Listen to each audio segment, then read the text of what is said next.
afternoon, everybody. My name is Dave Fanning. I'm going to let this man introduce himself as to what exactly he's doing here. What are you doing here, Cliff? I'm going to be interrogated by you. My name is Cliff Chenfeld. I own Razor and Tie, which is a record label publishing company. We also own something called Kids Bop in the United States. Okay, one of the things that I want to do here this afternoon is probably try to answer this simple question. Record companies, are they still relevant? If I had asked that in 2000 or any year since, I think the answer might have been different every single year. It changes so much. I could be wrong. So, despite the rise of internet self-promotion, if I can call it that, Cliff, the record industry, is it or is it not in rude health? Is it not what? In rude health. That's a hard question to answer in a broad sense. The music business, I think, bottomed out maybe in the last year or two.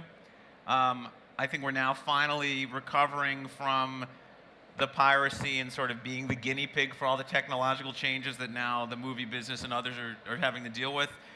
And as people are adopting streaming and other sorts of ways of listening to music that actually can be monetized, I think we're sort of in this about to cross to a more profitable business and a more and a more long-term sustained business. Okay, without going into too much detail, how do you think labels have stayed relevant and vital in the digital age? How is it that they have survived? Well, not all of them have. And I think you have to sort of make a distinction between a major label and independent label. You know, when 4 or 5 years ago, there was a lot of conversation about how you really didn't need a label, you didn't need anybody to help you. You would put your song up on YouTube or SoundCloud and you would be a huge star the next day. And here we are, however many years later, and we have very few examples of that, which is not to say that it doesn't happen, but it's enormously cluttered out there. It's very hard to get your message through, and you need generally somebody to help you do that. There's still gatekeepers out there. There's still people who are very influential out there. You need somebody to get the music to them. Radio is still really important in many ways. Radio stations just don't play songs when people just call them and say, hey, I've got a new song. Fortunately or unfortunately, they still rely on trusted sources and people who do business with them. So in many ways, the record label is as relevant as it ever was, albeit there are situations where you occasionally have some crazy viral thing that happens. But interestingly enough, how often do those viral things actually lead to a long-term sustained musical career? They typically haven't. They've really been more sort of novelty, one-off, Gangnam-style sorts of things. Well, if I was to put it under one heading, I mean, artists have the tools now to record and publish and distribute and all the rest of it, but they still want a record deal. Is the main reason they want a record deal under one heading is a kind of a marketing support? I think so, and it's also, I mean, a good record label, and again, there's different record, I mean, there's major labels, there's my label, which is sort of a larger indie label, there's smaller labels that are very A&R focused and very genre focused. I mean, it's not just somebody to guide you through the clutter, it's also a financing thing. I mean, you know, record labels are still writing checks and and publishing companies are writing checks to allow artists to kind of get through times as they're building their careers. It's a marketing thing. It's also, in many situations, depending on the label, creative partner who can assist the artist and the manager in trying to figure out exactly how to get their vision out there and what kind of touring they should be doing and across the board. Okay, look, everybody knows that from the very beginning, every single artist, with all due respect to your wonderful work, has been ripped off somewhere along the way by a record company. 2 recent movies that people might have seen with Paul Giamatti in both, actually, are the Love and Mercy one with about Brian Wilson. Wasn't that a shrink who was the primary person? Well, hold on. Yeah, sorry, he was a shrink in that. So he was the record company person in, what do you call it, in Straight Outta Compton. Now, in both of those movies, 2 of the biggest things about it was just being ripped off right down the center. One way or the other, ripped off. The point is, the contracts have traditionally been structured in a way that makes it seem that artists are performing for the industry. Is one of the things that's happened, particularly in rap and hip-hop, I think, is that finally, maybe the record labels have realized that actually it's the other way around. And they don't have to be so bloody rude and stupid and so greedy as they were during the CD era. I think artists are smarter than they were 30 years ago. I think record companies have, in many cases, less leverage than they had 30 years ago. And also the nature of the relationship between an artist and a record label is more immersive than it was back then. I mean, in 1989, you know, you'd write the artist a big check and send them accounting statements, and maybe they would. Now, you're often their partner on music, on publishing, on merchandise, on touring, often the deals are structured more as a joint venture or some sort of partnership as opposed to a straight royalty deal where you'll send them a statement and hope that they don't call you. Not that we ever did that, but I'm saying that that is something that could happen out there. So I think that that has changed a bit. On the other hand, there are still, primarily in the major label system, people are still getting large checks and doing contracts that I think are a little bit more of a traditional model. I can't speak to whether they're getting ripped off or not. I'm sure there are still people who are. But in general, I would agree with you, the balance has shifted in a positive way. Okay. And can I say one other thing? There's a lot of, at least in the United States, satellite radio, for instance, and digital radio, there's now laws that have been passed by Congress that artists get paid directly for play on digital radio in the United States. So actually checks are going directly to artists as opposed to going through their record companies, which is a awareness by the music industry and others that artists should be getting things without necessarily having the record companies filter everything. Is radio still, somewhere along the way, the most powerful tool for musicians in terms of getting their music across? And would it be fair to say that even if that's true or not true, that if you're in a label like yours, it's not as easy, that really radio does rely on major label releases? Radio is still hugely important. That's another thing that I think was talked about a lot over the last 5 or 10 years, that radio ultimately would not be as significant as it used to be. It still is, again, because of the clutter thing, because despite the fact that there's all these other options in terms of how one spends their time, people still, at least I'm only speaking primarily with the United States, people still really listen to radio. They have satellite now, Sirius XM, which is in 30 million homes. People rely on that as a means of learning about new music. It's still the main music discovery mode. For a label like mine, actually, radio is even more important. We focus primarily on rock music, and rock is still broken in many ways by radio, and there's been a bit of a leveling of the field with satellite radio and others, so our label like ours can now compete a little bit better with major labels in that genre than perhaps we could 20 years ago. Was there, there are people who would say that record labels used to trick us into buying a thing called an album. In other words, something with 10 songs on it. You really only need 1 or 2. Now, I never felt I was being tricked. I always wanted the album. And even if the 9th track, in other words, the second last one on side 2 in the old vinyl days, wasn't great, I wanted the full work of Neil Young that year or whatever it happened to be. So is it that they now only want to go towards 1 or 2, whatever, and that maybe there was a few little dents in that with the mixtape from the rap people and that when they went online themselves, etc. But really, it is just the songs these days. And the album, dead? I don't think the album is dead, but I do think that, again, a lot of this is sort of genre specific. In the pop world, singles are very important. In the indie world, people I still think buy into the artist a little bit more and into their broader work. From a business perspective, before the digital world, you would basically, the consumer had really no choice but to buy an album, even if there was only one song that they liked on that album. That's really changed because of the ability just to interact with that one song. So the music business has had to become much smarter in terms of how they actually make money and make better product, or at least understand that people are not going to buy a full-length album for $13 or $14 based on one song that they can access through a variety of means. Well then, finally, or now that we've reached 2015, you say with the change, do you think in any way that labels have finally kind of seen the net, if you like, as a great marketing tool?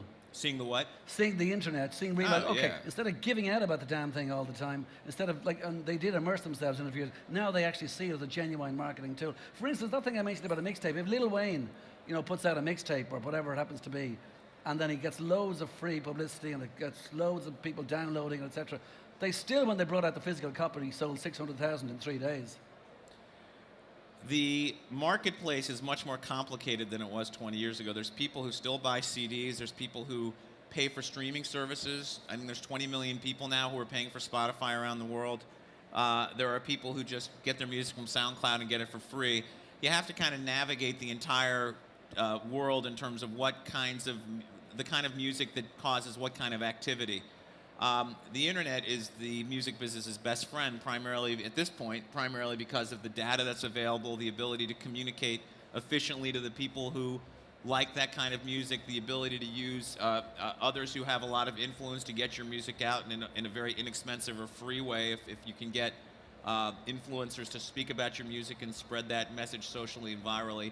When we put a new rock album out, it's not difficult to mobilize that community to get behind it. If there was 20 or 25 years ago, Yeah. you would not have the ability to do that. Part of I think the challenge for a record label in 2015 is you can't be burdened by the legacy of the pre-internet music business.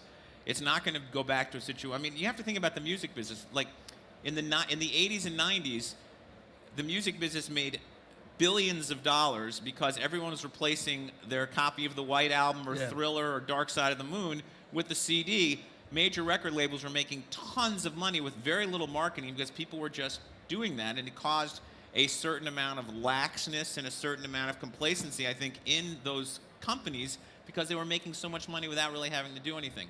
And then when the internet came and blew everyone out, whether it was Napster or everything else, you had a number of people who had a built-in very nice life that was based on a previous model.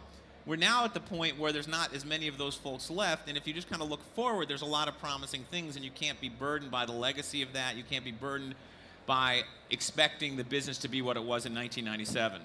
Okay, well, obviously then, okay, what you're saying is the old way of doing business is gone, but are record companies, to go back to something you said earlier, are they in the midst of a kind of a painful transition at the moment, or are they at the very bottom, or have they kind of beaten it and now they're getting somewhere really good for everybody? I think the music business is, as a whole, is coming back. If you think about, I mean, the streaming model is ultimately the model that is going to be adopted.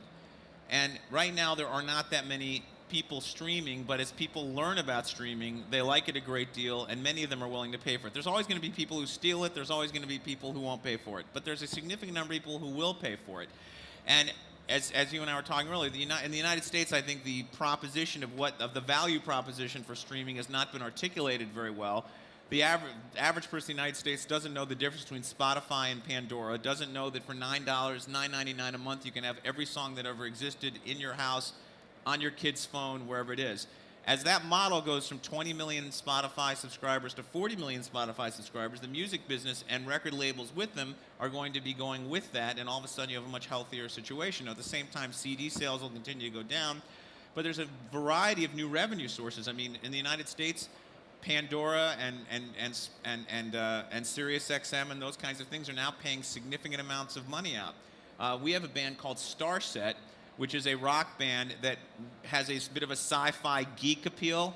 And we looked up the other day, they had 250 million views of one of their songs that was completely generated by their fans who took their songs and synced them with sci-fi or anime or anime footage. And that is generating actually meaningful revenue for our company. Now, when we sign them, and when one does their P&L ahead of time, I never would have had a little column for, YouTube money coming in as a result of their fans, and it's there. It costs nothing for us, and it's just becoming a significant means of revenue. So if you look at the entire model of how one makes money, it's very promising. But it's not like the old days where you could just ship out 1 million CDs at $15, get 50,000 of them back, and go buy your house. It's a very different proposition now. We have projects that are completely digital. We have projects that are still 50% physical. But the whole thing is expanding. Do you just mentioned Spotify there, just in terms of the amount of people that are signed up. Are you amazed that regardless of how big the figure might look here, how tiny the figure actually really is when you realize the value you can get? Yes, it's shocking to me, but as I said before, I mean, when you look at the marketing and advertising, and I don't want to diss my friends at Spotify or Apple Music, but Go ahead. I'm going to diss them. If you're out there, please play my songs. I love you. But if they've not once put a marketing campaign that presented their streaming services as a value proposition. They presented it always as this cool thing. You love music. You should get Spotify. Some groovy, silhouetted image next to the Apple thing. It's never music as a utility. You need your electricity. You need gas. For $9.99, you can have 8 million albums in your home. They can go on your phone. You can listen to them in your car. What an amazing opportunity. They haven't even done that. They haven't marketed at all to 35-year-olds who have a family and are not stealing music but don't even know what's available to them. All the marketing has really been focused primarily on sort of cool 23-year-olds because I want to get them early, but the idea that you can have this amazing service has not been articulated. So I'm hoping as time goes on, as it becomes more competitive, as Apple gets in the game, as Spotify becomes more aggressive, somebody emerges and mobilizes those folks, so you go from 20 to 50 million or whatever that number is. There's no reason why there's that many Netflix people, that many Sirius XM people, et cetera, and there's not as many streaming people. Okay, well, we have a time thing here. Look, there's only a few 2:49. Yeah, a couple of minutes I'll left. talk so faster. I'll tell you, no, what I want to do is go the complete other extreme on the very first question, and that is this.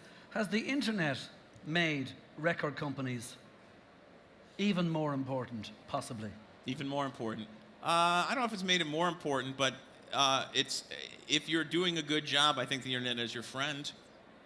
And it has made, it has allowed artists and record labels to communicate more efficiently and effectively with the fans, and the ability to spread the word is better. And you don't have to rely as much on gatekeepers. So while you still need to get on the radio, you can often generate interest and demand for your artist through the internet in a way that you couldn't have 20 or 30 years ago. So I think in balance is a very positive thing. If I start a band now, what's my smartest move? Sign with a record label? Call me if it's good.